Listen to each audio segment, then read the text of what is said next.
Hello everybody, welcome along. My name is Benjamin Bloom. This is the Benjamin Bloom Football Channel and we are back with another transfer update. I don't know what episode this is. I think it might even be episode number 10, where we look at every transfer in and out of the Championship and some of our dearly departed clubs relegated or promoted last season.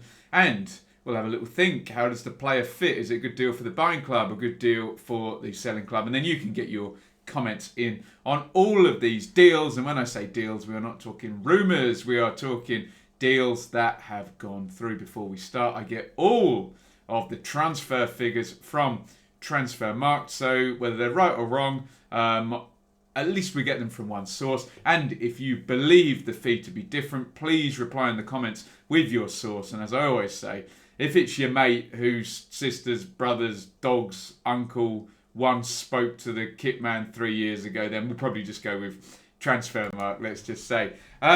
Norwich are at it again. I think that's 10 players in. And this is an interesting one. I think this is a good one, actually. Jordan Hugill. So Norwich under Stuart Webber, the deals have been very clever. A lot of them have come in from Europe, Bundesliga 2. They've gone to the Scottish market. It has been very, very rare. In fact, I can't think of one. I'm sure someone will correct me. That a full-time, obviously Jordan Rhodes came on loan, but a full-time championship to championship, sort of proven championship player comes in. And they've done this now with Jordan Hugill. So Hugill obviously would come under the category of big, bustling, strapping, huge forward.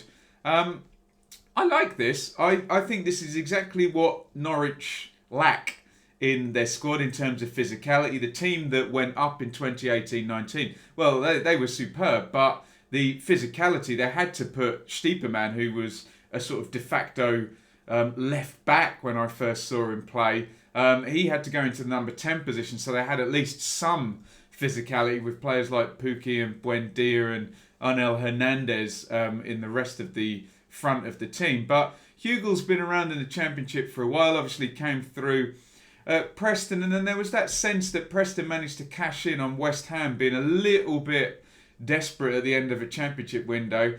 I think most people would agree that West Ham overpaid for Hugill, and it appears they overpaid on the wages as well, because they've been wanting to shift him out for a while. He'd been on loan to Borough under Tony Pulis. Hard to judge someone playing for Borough under Tony Pulis, because that didn't work out well. That wasn't a good time for Pulis or for Borough.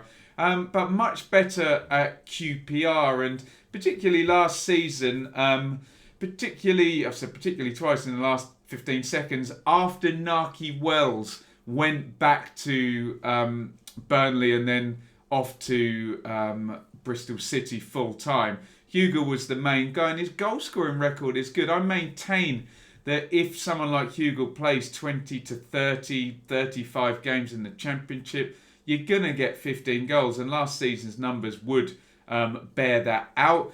I guess what Norwich fans will be adding up now is, does that mean that Hugill is in the Jordan Rhodes role as the first reserve here to Teemu Pukki? You would think that would be the case. Pukki stays, and Rhodes was the sort of expensive loanee sort of wages signing in 2018-19. Turns out they didn't really need him all that much. We'll see what happens with Hugill, but they certainly seem to have addressed the physicality issues at Norwich. Here is Hugill's record there. Look, that's really decent last year. 30 starts and 13 goals in a pretty attacking QPR team. But I think this is a good signing. Look, let's not get into this nonsense of who knows the fee and who doesn't. I'm hearing reported sort of 2.5, 2.75 million quid with add-ons.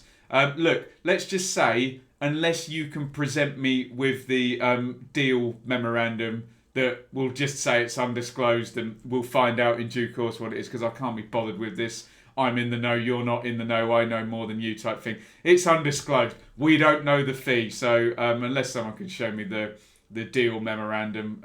Let's just say it's undisclosed, and let's judge Hugill on his performances next season for Norwich rather than an alleged transfer fee. All I will say is if it was 2.75 million quid with add-ons presumably pertaining to goals, appearances and a promotion bonus, then that would appear to be a nice deal. But look, I don't know the fee, so let's not speculate. But let me know your thoughts on that. I think that's a thumbs up from me. I think that's a deal that Norwich haven't done traditionally.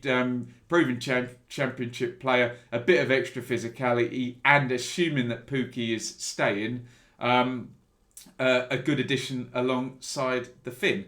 Get your thoughts in the comments on Hugill to Norwich. That is Jamal Blackman in to Rotherham on loan. He's one of these Chelsea players that has done lots and lots of loans. We see them. Do they ever even make it to Chelsea? I don't know, Michael Hector or Jake Clark-Salter or Trevor Chalobah. You can name sort of plenty of them, can't you? But he's 26 and he's done an absolute ton of loans. Experienced goalkeeper. Now, remember Rotherham, last time they were in the Championship, had Marek Ruddock, which worked out well. That was a good loan deal for them. You can see as well in that report there, played for Sheffield United. 33 appearances in the Championship for them in the first season up under Chris Wilder. So there is the history. Look, Borough on loan, nothing there.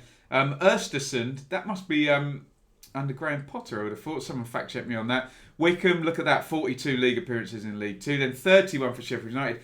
Then he did get into Leeds in the first season under Bielsa, but Bielsa ended up going with Bailey Peacock Farrell and then bringing Kiko Casilla in at Christmas. So, for whatever reason, normally following instructions and the Bielsa blueprint and maybe playing with the feet, not favoured at Leeds. I don't know whether there were injury stuff. Someone again will, I'm sure, smarten me up in the comments on that one. Needless to say, he's not going to be needing to play short out from Rotherham. He can, bring the back line forward and play long. That's absolutely fine. I've got no judgment over that. Rotherham will be a bit more direct, and he'll just have to be a shot stopper, which should serve him well. Vitesse appears no league appearances there as well. Bristol Rovers last year in League One, so a little bit of a slide.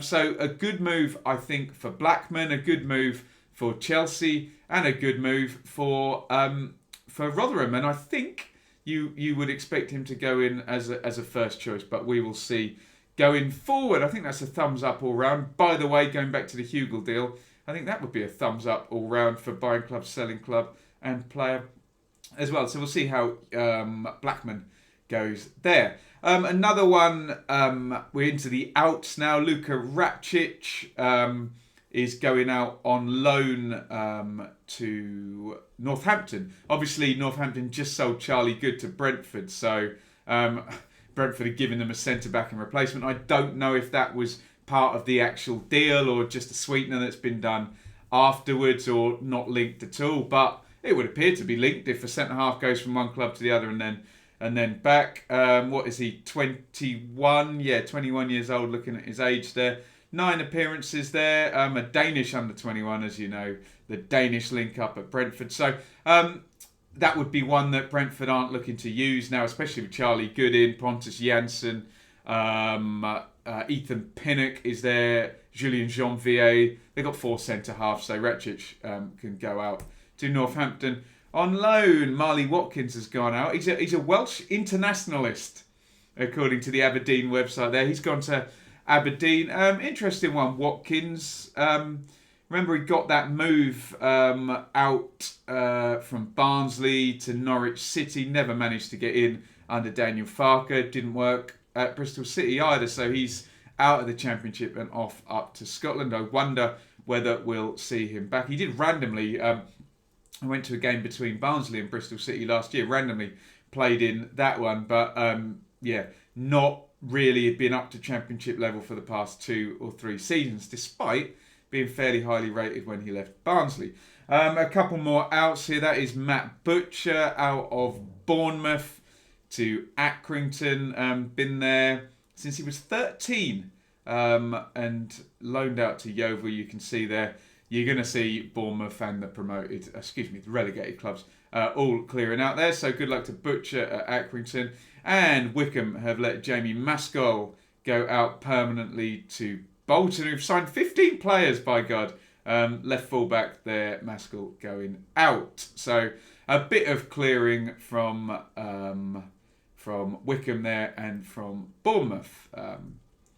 So that is all she wrote for the latest transfer update. Get your comments in on any of those deals, buying club, selling club, and player. If you think you have in the know information about transfer fees, please give me your source, because otherwise it just gets very tedious, and we might as well just guess and pull a number out of the air. Look, people very clandestine about transfer fees nowadays. You can support the channel there. You can see on YouTube, like, comment, subscribe, especially on transfers. Get your thoughts on any of those players. Join the Benjamin Bloom channel fantasy league there. I can never remember this code. I have to lean in. T5QBR0. You can support on Patreon for $3 a month. That's just basically a donation to the channel. They know you're helping a fellow football lover make their way towards hopefully a part-time or full-time employment in the game, talking about the game. For $5 a month, you can